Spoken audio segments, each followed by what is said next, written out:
اعوذ باللہ من الشیطان الرجیم بسم اللہ الرحمن الرحیم ما کان محمد ابا احد من رجالکم ولکن رسول اللہ وخاتم النبیین وقال عز وجل كما ورد 3 مرات في القرآن في سورة التوبة وسورة الفتح وسورة الصف هو الذي أرسل رسوله بالهدى ودين الحق ليظهره على الدين كله وقال عز وجل كما ورد في سورة السبا وما أرسلناك إلا كافة للناس بشيرا ونذيرا وقال عز وجل كما ورد في سورة الأنبياء وما أرسلناك إلا رحمة للعالمين وقال عز وجل كما ورد في سورة الأعراف قل يا أيها الناس إني رسول الله إليكم جميعا صدق الله العظيم۔ آج کے دن کو ہمارے ہاں عید النبی کے نام سے منائے جانے کا کچھ عرصے سے رواج ہوا ہے۔ یہ رواج کچھ زیادہ پرانا نہیں ہے۔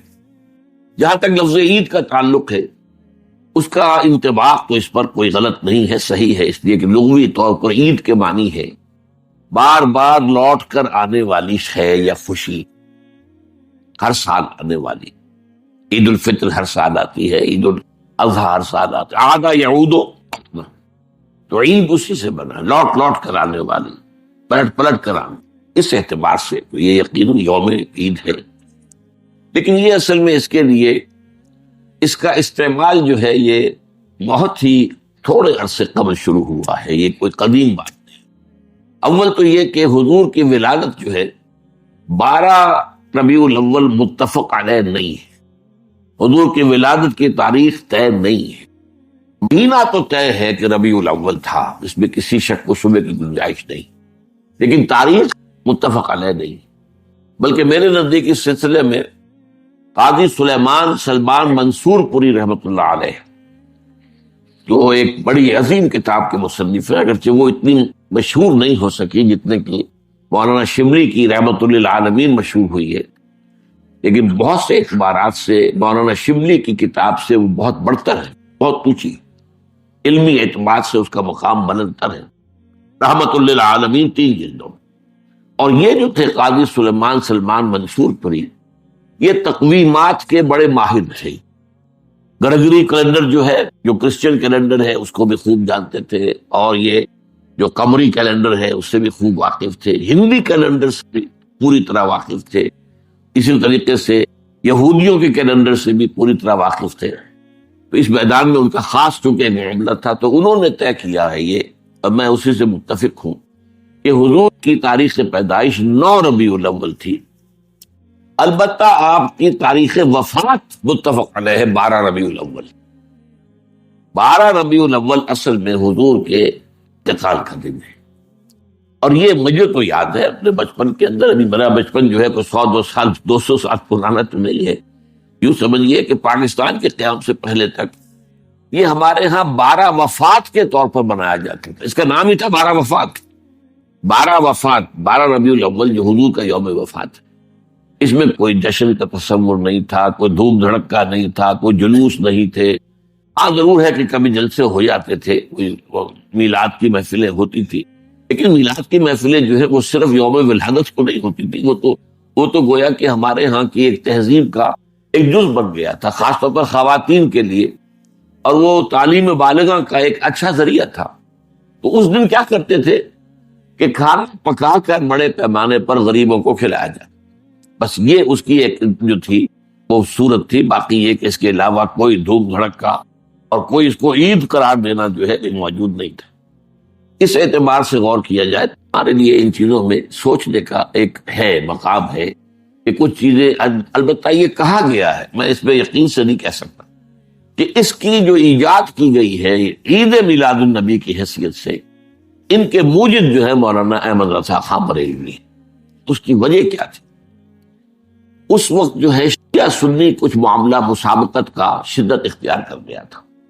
انہوں نے محسوس کیا کہ یہ شیعوں نے جو یہ محرم اور اس کے تعزیوں کا معاملہ شروع کر رکھا، اس سے سنی عوام بھی بے انتہا متاثر ہوتے، اس میں دھوم دھڑکا ہوتا ہے، اس پٹے کھیلے آتے تھے، اس میں طرح طرح کے ساتھ تماشے ہوتے تھے، یہ وہ پرانے آج کل نہیں ہوتے وہ چیزیں، لیکن ہمیں بچپن میں یاد ہے کہ وہ جو ہیں وہ پٹے کھیلے جا رہے ہیں تو گویا کہ شمشیر سنی کے مظاہرے ہو رہے ہیں، تو سب جاتے تھے، ہم بھی جاتے تھے، جا کر دیکھتے تھے، سب مسلمان شریک ہوتے تھے۔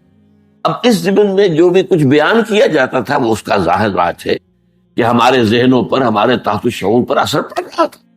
تو یہ جو ہے اس کا ایک دعویٰ کرنے کے لیے، اس کا علاج ہم سنی بھی کریں تو کوئی ایسی ہی چیز ہونی چاہیے جو لوگوں کی دلچسپی کا ذریعہ بن جائے، موجب بن جائے، اور لوگ اس کے اندر ذوق در ذوق شریک ہوں۔ تو یہ میلاد النبی کے جلوس جو ہیں، ان کے موجد جو ہے مولانا احمد رضا خان بریلوی ہے۔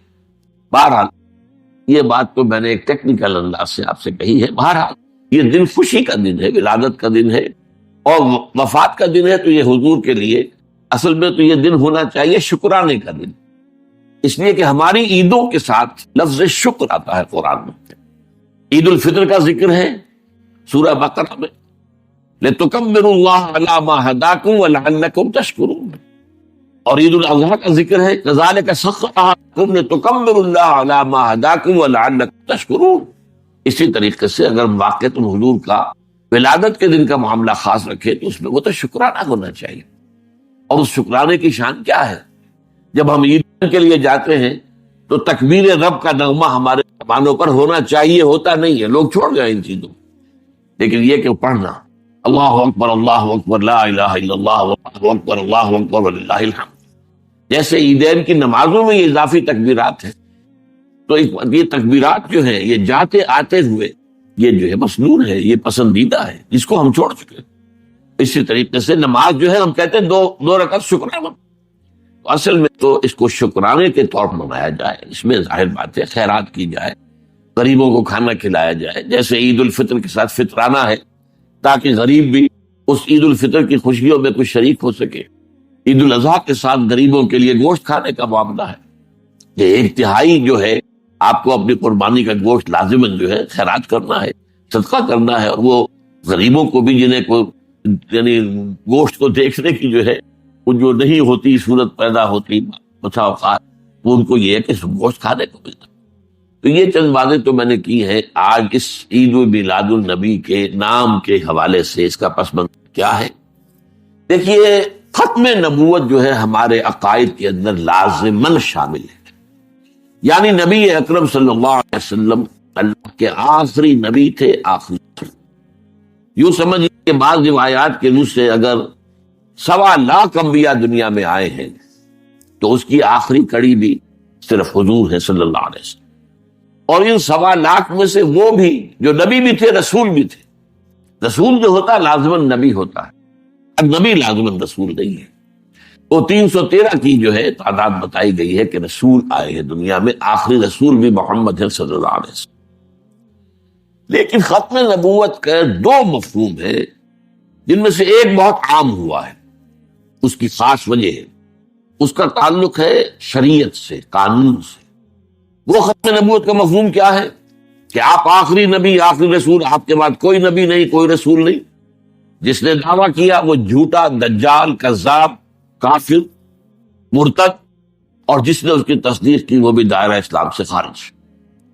اب یہ چونکہ ہے قانونی مسئلہ، کوئی شخص مسلمان رہا یا نہیں رہا، لہذا اس پہلو پر تو علماء نے پوری توجہ کی ہے، اس کے دلائل بھی یہ ہیں۔ البتہ آپ نے نوٹ کیا گیا ہو کہ اس کے لیے عام طور پر ایک ہی آیت ہے قرآن کی جو پیش کی جاتی ہے، یہ سورہ احزاب کی آیت نمبر 40 ہے، ما کان محمد ابا احد من رجالکم ولکن رسول اللہ وخاتم النبیین۔ محمد تم میں سے کسی مرد کے باپ نہیں ہے۔ یہ اصل میں جو معاملہ ہوا تھا زید ابن حارثہ رضی اللہ تعالیٰ عنہ کا، اس کے حوالے سے ہے، میں اس کی تفصیل میں نہیں جاؤں گا۔ یہ آیت آپ نے بے شمار مرتبہ سنی ہوگی، اور ظاہر بات ہے کہ ختم نبوت کے موضوع پر یا نبی اکرم صلی اللہ علیہ وسلم کی عظمت کے موضوع پر جہاں کہیں بھی خطاب ہوگا، وعظ ہوگا، تقریر ہوگی، اس میں لازماً یہ آیت مبارکہ کوٹ ہوگی۔ تو ایک مفہوم تو یہ ہے، اور اس کے حوالے سے یہ آیتیں جو پیش ہوتی ہے اور صحیح ہوتی ہے۔ دوسرا مفہوم اور ہے، نبوت اور رسالت حضور پر کامل ہوئی، یہ دوسرا پہلو ہے۔ اور نوٹ کرنے کی بات یہ ہے کہ حضور کی فضیلت کس میں ہے؟ ختم نبوت میں کوئی فضیلت نہیں ہے، بس بغی مانا کہ ختم ہو گئے، ایک شے تھی اب نہیں رہی، ایک واقعہ ہے، بس اس میں فضیلت کا پہلو کون سا ہوا؟ بلکہ میں آپ کو یاد دلا دوں کہ اصل میں غلام احمد قادیانی نے لعنت اللہ علیہ جو اپنے دعوی کا آغاز کیا تھا وہ یہی سے کیا تھا. اس نے اجرائے وحی کا فلسفہ پیش کیا کہ وحی تو جاری ہے، وحی کا سلسلہ بند نہیں ہو سکتا. کیسے ہو سکتا ہے جبکہ وحی رحمت ہے؟ اب یہ بات لوگوں کو اپیل کی، وحی تو رحمت ہے، تو یہ رحمت کا سلسلہ کیسے بند ہو سکتا؟ تو اجرائے وحی سے بات شروع کی اور اس کو پھر آگے بڑھتا گیا بڑھتا گیا بڑھتا گیا. مہدی موعود ہونے کا وعدہ کیا، پھر اس نے مسیح موعود ہونے کا وعدہ کیا، پھر نبی کا دعویٰ کر دیا، پھر بندی فیل. لیکن یہ بنیادی بات وہ تھی کہ جس نے لوگوں کو اپیل کیا. میں اس کی بات وضاحت کر دوں گا آپ سے. تو در حقیقت ختم نبوت کے یہ دو مفہوم میں بیان کر رہا ہوں. یہ لفظ ختم میں اردو میں بھی موجود ہے. ایک یہ ہے کہ پیسے ختم ہو گئے، آٹا ختم ہو گئے، یہ ایک مفہوم ہے. ایک یہ کہ اسکول کا طالب علم کہتا ہے کہ میں نے اپنا کام ختم کر لیا. تب یہ ختم جو ہے پورا کر لیا، میں نے اپنا کام پورا کر لیا. یہ ختم جو ہے یہاں پر اس معنی میں آیا. تو اس معنی میں ایک ہے حضور پر ختم نبوت کہ آپ کے بعد کوئی نبی نہیں، کوئی رسول نہیں. ایک ہے ختم نبوت اس معنی میں کہ آپ پر نبوت اور رسالت کی تکمیل ہوئی ہے. اب اس کے لیے جو قرآن مجید کی آیت ہے جو میں چاہتا ہوں کہ آپ اچھی طرح نوٹ کر لیں، تو 3 مرتبہ آئی قرآن میں. هو الذی ارسل رسولہ بالہدی ودین الحق لیظہرہ علی الدین کلہ. یہ ہے اصل آیت. اس کو ایمفیسائز نہیں کیا گیا، اس پر توجہ نہیں کی گئی کہ اصل میں تکمیل نبوت و رسالت کی مظہر یہ ہے. اس کے حوالے سے بات کی جائے تو وہ بات سامنے آتی ہے کہ محمد رسول اللہ کا مقام کیا ہے. میں عرض کر رہا تھا کہ ایک چیز مسلسل چلی آ رہی تھی، ایک جگہ ختم ہو گئی، ٹھیک ہے ختم ہو گئی، ایک واقعہ ہے، لیکن اس میں فضیلت تو کوئی نہیں. ایک ہے ایک چیز رفتہ رفتہ رفتہ رفتہ رفتہ رفتہ رفتہ تدریجاً ارتقاء کے مراحل طے کرتے ہوئے اپنے کلائمیکس کو پہنچی اور ختم ہوئی. زمین و آسمان کا فرق. ایک چیز اپنے عروج کو پہنچ کر ختم ہوئی، ایک چیز کلائمیکس کو پہنچ کر ختم ہوئی. یہ ہے اصل معاملہ کہ جو حضور کی اس میں فضیلت ہے، جس میں اندر حضور کا مقام جو ہے انبیاء کرام کے مقدس گروہ کے اندر معین ہوتا ہے کہ آپ پر نبوت و رسالت کی تکمیل. حضور پر نبوت ختم ہو گئی، آپ کے بعد نبوت نہیں ہے، رسالت نہیں ہے. جس نے دعویٰ کیا وہ قذاب جان. اب لیجیے حدیث کے جو اس اتمام نبوت و رسالت کے اعتبار سے، یہ بھی حضرت ابو ہریرہ سے ہے رضی اللہ تعالی عنہ، اور یہ متفق علیہ ہے، بخاری اور مسلم دونوں کی. یہ بارہا میں نے آپ سے کہا ہے کہ جو حدیث متفق علیہ ہو اس سے اوپر کوئی درجہ نہیں ہے حدیث کے مستند ہونے کا. وہ قرآن مجید کے قریب ہی پہنچ جاتی ہے وہ حدیث اپنے سند کے اعتبار سے. قرآن قرآن ہے، حدیث حدیث ہے. قرآن لفظاً وحی ہے، حدیث مانن وحی ہے. قرآن محفوظ ہے لفظاً، حدیث محفوظ نہیں ہے لفظاً. لیکن سند کے اعتبار سے جو متفق علیہ روایت ہوگی وہ قرآن مجید ہی کے قریب پہنچ جاتی. اس روایت کے الفاظ کیا ہیں؟ آپ نے فرمایا مثلی و مثل الانبیاء، میری اور باقی دوسرے رسول نبیوں کی مثال ہے کمثل قصر، ایک محل کی ہے، ایک عمارت بڑی شاندار بنائی گئی. احسن بنیانہ، اس کی تعمیر بہت عمدہ ہوئی، بہت اعلیٰ ہوئی، بہت حسین. وترک منہ موضع لبنۃ، لیکن ایک جگہ پر اس میں رکھنا چھوڑ دیا گیا. بہت ساری شان، ایک رکھنا ہے، یہ کیا ہے، کس لیے ہے، کیوں چھوڑ دیا گیا، کیوں تکمیل نہیں کی گئی؟ فطاف بہ النظار، تو نظارہ کرنے والے، دیکھنے والے سیاح لوگ آتے تھے اور وہ اس کا طواف کرتے تھے، اس کے گرد جو ہے چکر لگاتے تھے. یتعجبون، تعجب کرتے تھے. من حسن بنیانہ، اس کی انتہائی خوبصورت جو عمارت ہوئی ہے اس کی تعریف کرتے تھے. الا موضع تلک اللبنہ، سوائے اس ایک اینٹ یا کہہ لیجیے وہ ایک پتھر، اس زمانے میں اینٹوں کا رواج نہیں تھا تو پتھروں سے بنتی تھی، اس کی کوئی جگہ چھوڑ دی گئی. اب فرمایا آپ نے فَكُنْتُ أَنَا سَجَدْتُ مَوْضِعَ اللَّبْنَةِ خُتِمَ بِي النُّبْوَّةُ وَخُتِمَ بِي الرُّسُلُ، تو میں وہ اینٹ ہوں، میں وہ پتھر ہوں جس نے آ کر اس رکھنے کو پر کر دیا ہے، بند کر دیا ہے، اور میرے ذریعے سے وہ عمارت بھی مکمل کر دی گئی اور میرے ذریعے سے رسولوں کو بھی مکمل کر دیا گیا، رسالت کی بھی تکمیل ہو گئی. وفی روایت میں، ایک اور روایت میں الفاظ ہے وَأَنَا النَّبِلَةُ وَأَنَا خَاتِمُ النَّبِيِّينَ، میں ہوں وہ اینٹ یا وہ پتھر اور میں ہوں کہ میرے بعد کوئی نبی نہیں۔ اب احادیث کی حد تک تو معاملہ یہ ہو گیا، اب آئیے آپ اس آیت کی طرف۔ یہ جو آیت ہے هو الذی ارسل رسولہ بالہدی ودین الحق لیظہرہ علی الدین کلہ، تین جگہ آئی، دو جگہ اس کا اختتام ہے ان الفاظ کے ساتھ وَلَوْ كَرِهَ الْمُشْرِكُونَ، اور ایک جگہ ہے وَكَفَى بِاللَّهِ شَهِيدًا۔ میں اس جو مختلف فی حصہ ہے اس کا اس وقت اس پر بحث نہیں کر رہا، جو بالکل متفق علیہ ہے، جس میں ایک شوشے کا فرق بھی نہیں۔ هو الذی ارسل رسولہ بالہدی ودین الحق لیظہرہ علی الدین کلہ، یہ ایگزیکٹلی یہی الفاظ، ایک حرف کا دو دور کی بات ہے، ایک شوشے تک کا فرق ہے۔ اور دوسری بات یہ نوٹ کیجئے، یہ الفاظ کسی اور رسول کے لیے قرآن میں نہیں آئے۔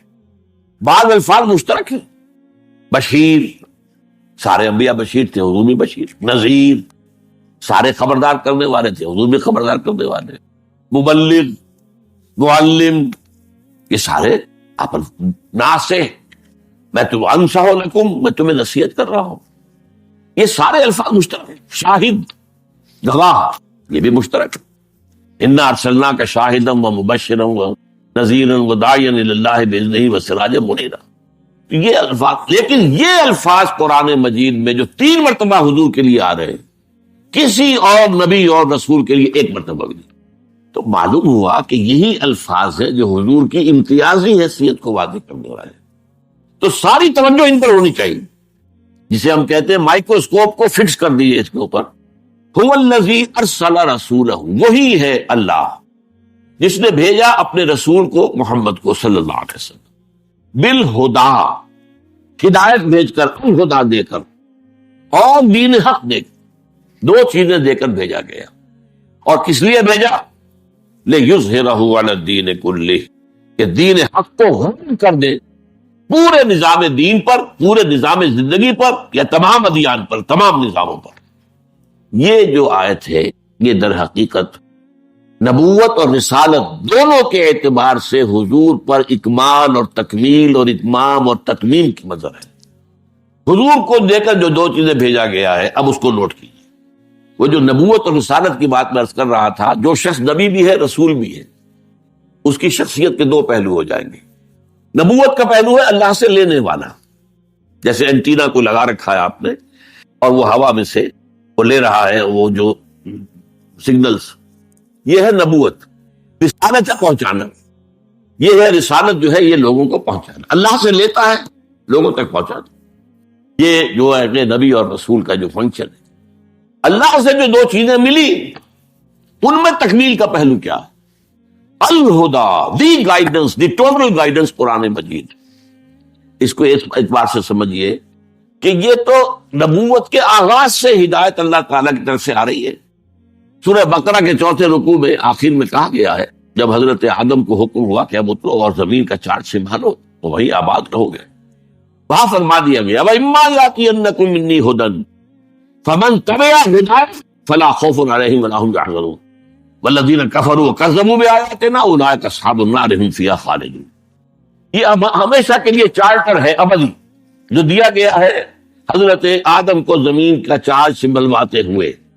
جب جب کوئی ہدایت میری طرف سے تمہارے پاس آئے، تمہارے سے مراد ہے تمہارے اور تمہاری نسل کے پاس آئے، تو جو کوئی اس ہدایت کی پیروی کرے گا اس کے لیے نہ کوئی خوف ہوگا نہ حزن ہوگا، اور جو ہماری آیات، وہ ہماری آیات کی شکل میں ہدایت آئے گی، جو ہماری آیات کا انکار کرے گا وہ جہنمی ہوگا، آگ میں رہے گا ہمیشہ ہمیشہ۔ تو ہدایت تو آدم سے چلی آ رہی ہے، حضور تک آ رہی ہے، لیکن اصل بات سمجھنے کی یہ ہے کہ اس ہدایت میں ارتقائی عمل جاری رہا ہے، یہ ارتقاء کے مرحلوں سے گزرتی ہوئی تکمیل کو پہنچی ہے۔ اس کی وجہ کیا ہے؟ ایک دور تھا انسان کا کہ ابھی انسانی ذہنی اعتبار سے انسان جو ہے شعور کے اعتبار سے عہد طفولیت میں تھا، بچپن تھا۔ اب آپ نوٹ کیجئے کہ ابھی نہ کوئی تمدن، نہ کوئی تہذیب، نہ کوئی فلسفہ، نہ کوئی سائنس، نہ کوئی علوم، نہ کوئی یونیورسٹیاں، کچھ بھی نہیں۔ اس وقت جو انسانی شعور کی سطح تھی اس کے مطابق ہی ہدایت دی جا سکتی تھی، کامل ہدایت نہیں دی جا سکتی تھی۔ اس کی سادہ سی مثال یہ ہے کہ آپ کا بچہ پرائمری کا طالب علم ہے، آپ اس کو پی ایچ ڈی استاد رکھ دیجیے تو پی ایچ ڈی کیا پڑھائے گا اسے؟ وہ ظاہر بات ہے پڑھائے گا تو وہی کچھ جو کہ وہ پڑھنے کی استعداد رکھتا ہے۔ لہذا یہ ہدایت جو ہے یہ ہر دور کی ذہنی اور شعوری سطح کے مطابق یہ ترقی کرتے کرتے کرتے کرتے کرتے یہ ایک خاص مقام تک پہنچی ہے جہاں انسانی شعور اور انسانی ذہن اور انسان کی صلاحیت جو ہے فکری وہ اس جگہ پہنچ گئی تھی جسے ہم کہیں گے میچور ہو گیا نوع انسانی، اور اب وہ آگے جو ہدایت دے دی گئی ہے اس کی روشنی میں اگلا راستہ خود دیکھ سکتا ہے۔ اسی کا نام اجتہاد ہے۔ البتہ یہاں ایک بات نوٹ کر لیجئے، یہ میں نے اس سے پہلے کبھی نہیں کہی ہے۔ ہدایت کے دو حصے ہیں، ایک ہدایت اصولی ایمانیات ماورائی حقیقتوں کی ہدایت، یہ کائنات کیا ہے، آخرت کیا ہے، جنت ہے، دوزخ ہے، یہ موت کے بعد کیا ہونا ہے، یہ فرشتوں کا معاملہ ہے، یہ ساری چیزیں کیا ہے، ماورائی میٹافزیکل۔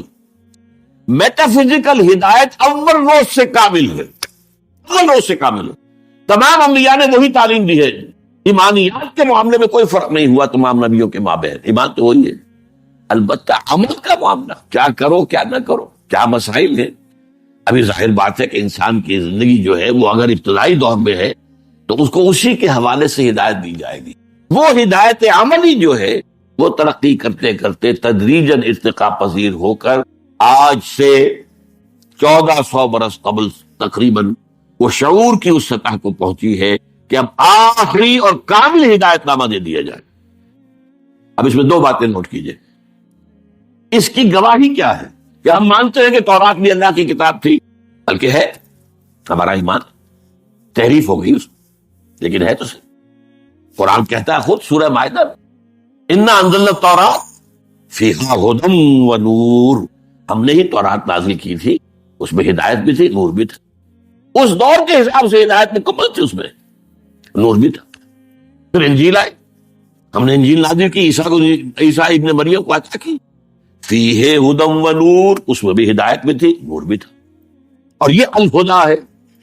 اچھا اب سوال پیدا ہوتا ہے، قرآن مجید کی حفاظت کا ذمہ لیا، تورات کا نہیں لیا، کیوں؟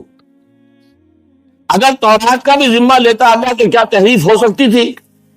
اگر اللہ کا ذمہ ہوتا تو کیا کوئی تحریف کر سکتا تھا؟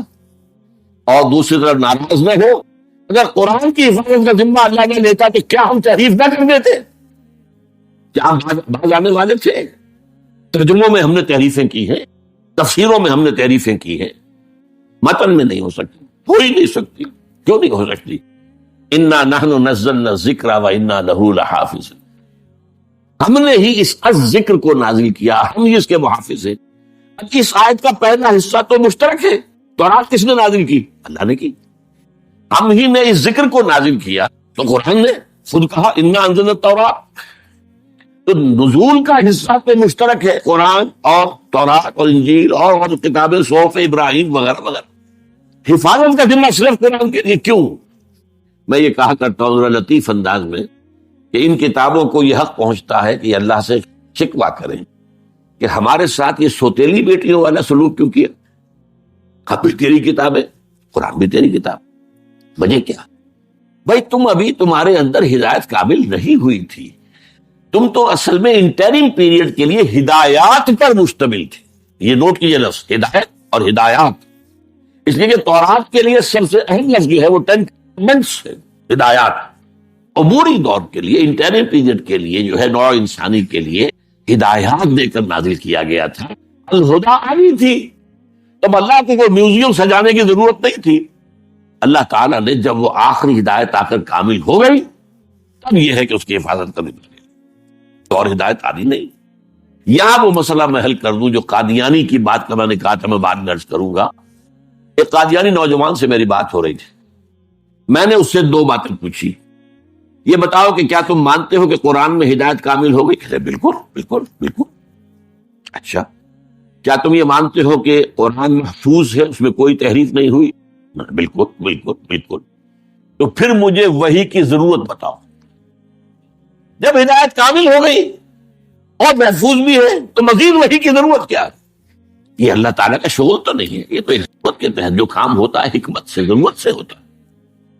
وہی ہدایت کے لیے تھی، ہم مانتے ہیں ہدایت قابل ہو چکی بھائی، اس گلاس میں جتنا پانی آ سکتا تھا آ چکا، آپ کہاں ڈالو گے؟ جو پانی ڈالو گے وہ ادھر ادھر بگڑ جائے گا۔ یہ ہے دلیل اصل میں ختم نبوت کی، جو بدقسمتی سے ہماری طرف سے پیش نہیں۔ وہ مجھے آج تک یاد ہے کہ وہ جو قرآن مجید کے الفاظ ہیں، کیونکہ نمرود کے بارے میں فبہت الذی کفر، وہ نوجوان مبہوت ہو کر رہ گیا، اس کے پاس کوئی جواب نہیں تھا کہ وہ ہدایت مکمل ہو گئی اور محفوظ ہے، یا تو یوں کہو کہ نہیں اس میں تحریف ہو گئی ہے، اب ضرورت ہے کہ کوئی نبی آئے، وہ اس کے اندر آ کر بتائے کہ صحیح کیا تھا، غلط کیا تھا، کوئی کمی تھی تو اس کو پورا کرے، کوئی غلطی ہوئی تو اس کی تصحیح کرے۔ لیکن اگر قرآن کو مان لے کوئی شخص کہ اس میں ہدایت کامل ہو گئی اور یہ کہ وہ محفوظ ہے، تو پھر کسی اجراء وحی کی بنیاد ہی پیدا نہیں ہوتی، جہاں سے اس شخص نے فتنے کا آغاز کیا تھا اسی کی جڑ کٹ جاتی۔ اس میں دوسری بات یہ نوٹ کیجئے کہ حضور سے مثلاً قبل نبی اور رسول کون تھے؟ حضرت عیسیٰ۔ یہ 600 برس جو ہے حضرت عیسیٰ اور حضرت محمد کے درمیان فترت اولا، اس سے پہلے کبھی ایسا نہیں ہوا کہ دنیا میں کوئی نبی یا رسول نہ ہو۔ ان 600 برسوں میں نہ کوئی نبی نہ کوئی رسول، پھر تکمیلی رسالت اور نبوت آتی۔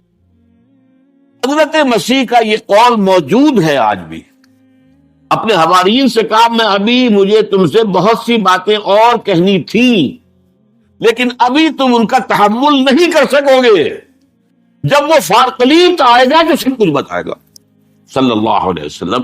یہ فارقلیب کا لفظ جو ہے ان کے حلق میں ہڈی بن کر پھنسا ہوا، پیریکلائٹوس، پیریکلوٹوس، پیراکلیٹ، اس لیے کہ اس کے معنی ہے محمد، جو اصل لفظ تھا محمد، قابل تعریف۔ اب انہوں نے ترجمہ کی کمفرٹر، جو کہ آ کے تسلی دے گا، وہ مختلف اس کو بدلا ہے، اس کے اندر تحریف کی ہے۔ لہذا یہ جو فارقلیت آئیں گے، جو کہ محمد ہوں گے صلی اللہ علیہ وسلم، وہ آ کر تمہیں سب کچھ بتائیں گے۔ یعنی ساری تعلیم، تکمیل والی تعلیم جو ہے، اس کا معاملہ ابھی ہے محمد کے لیے، ابھی تم اس قابل نہیں ہو۔ 600 برس اور تمہاری زندگی جو ہے وہ ہو جائے، آگے بڑھ جائے، تب وہ الہدا آئے گی۔ نمبر 2 دے کر کیا چیز بھیجے گئے؟ دین حق۔ اور دین حق کیا ہے؟ مکمل نظام جو مبنی بر حق۔ سب سے بڑا حق کیا ہے؟ یہ کائنات اللہ کی ہے، اسی کا حکم چلنا چاہیے۔ دین حق کیا ہے؟ ایک پورا نظام زندگی جو اللہ کی حاکمیت کے اصول اور پوری زندگی کے تمام اصول اور تمام پہلو اجتماعی اور انفرادی وہ اللہ کی بندگی اور عبادت کے اندر آ جائیں، یہ دین حق ہے۔ اور یہی نظام عدل ہے۔ ظاہر بات ہے کہ جب بھی انسان کچھ سوچے گا، اس کی ایبسولوٹلی آبجیکٹو تھنکنگ ناممکن ہے، یہ دنیا میں مانا جاتا ہے۔ اپنی ذات کو علیحدہ کر کے آپ سوچ نہیں سکتے، کچھ نہ کچھ سبجیکٹیوٹی شامل ہو کر جائے گی۔ ایبسولوٹ آبجیکٹیوٹی کہتے ہیں، یہ مسئلہ ہے کہ امپاسبل۔ سرمایہ دار سوچے گا تو اپنے فائدے کی سوچے گا، مزدور کی بات وہ سوچ ہی نہیں سکتا۔ مزدور کے گھر میں جو فاقہ آ رہا ہے اسے اس کا کیا احساس ہے؟ مزدور سوچے گا تو اپنے فائدے کی سوچے گا، وہ سرمایہ دار کے مفاد کو نہیں دیکھ سکتا، اس کی مصلحت ہے کیا ہے، اس کی بھی مصلحت ہے۔ یہ معاملہ جو ہے دو طرفہ ہے۔